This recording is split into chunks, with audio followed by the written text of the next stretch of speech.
He's a commissioner with the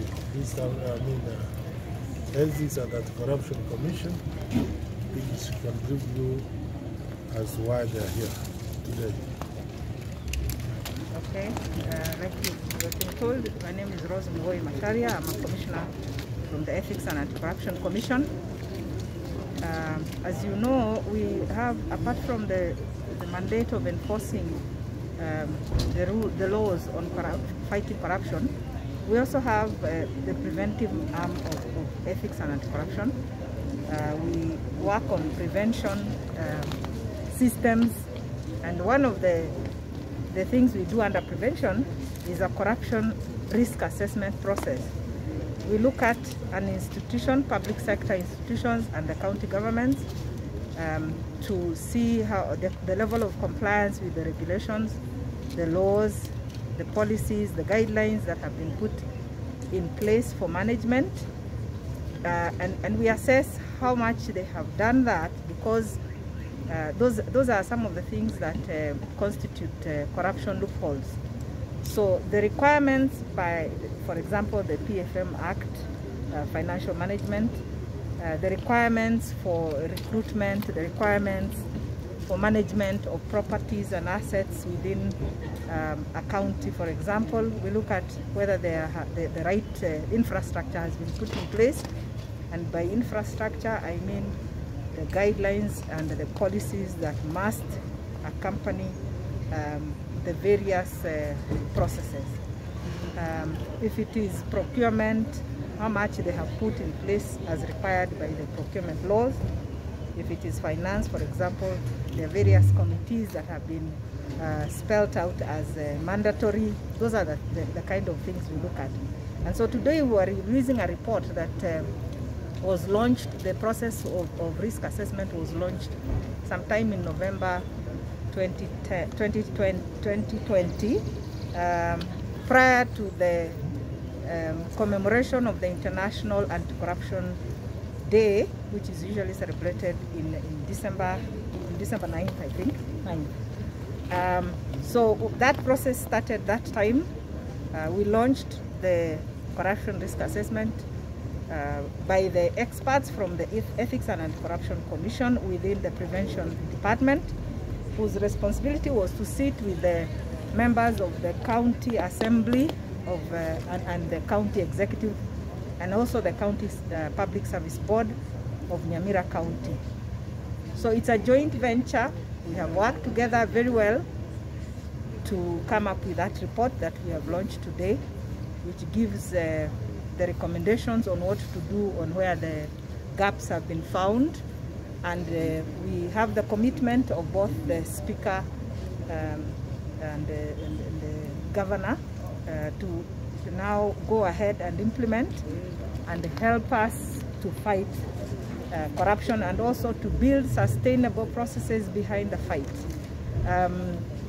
In my speech earlier, I said, as EACC, we feel, and we have very good evidence to show with our accomplishment of the number of cases that we have prosecuted, the assets recovered, the major cases, the landmark cases we have had, that the war against corruption is on course, and it is contained in such a way that now we need to build sustainable processes around them.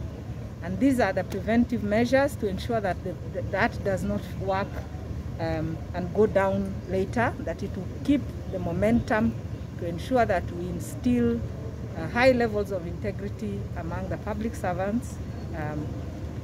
The jailing and the recovery of assets serves as a deterrent, but we also want to build sustainable systems, credible processes that will enable work to be done so that we do not keep losing resources.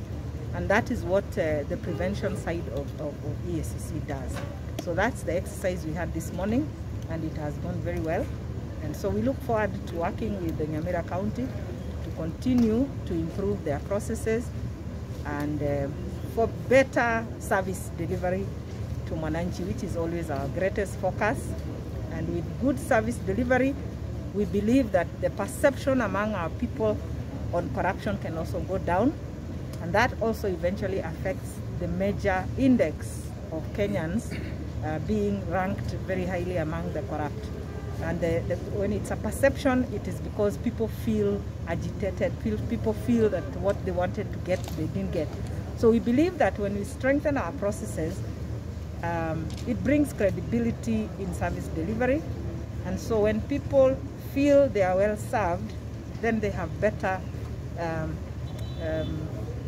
it's like the talk they have about their county and the country will be more positive, and that affects our index.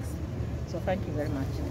To take this opportunity to assure you that the report which has just come up was brought by the EACC, which was done in consultation with the county government, that we shall assist the county government and the county assembly to ensure that it's fully implemented, especially on the recommendations touching on actions that need to be undertaken by the national government.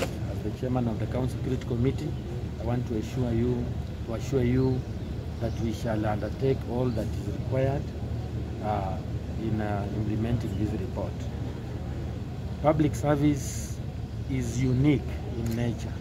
It's unique in that members of the public can't receive some of the services that are, most of the services that are offered by public officers.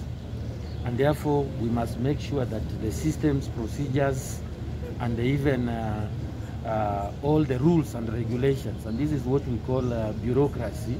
Bureaucracy is about rules and regulations, that they are implemented so that the public can receive services efficiently and effectively and within the time limits that are given through the service charters that various government agencies have also come up with. So that is the only thing I want to say. May God bless you.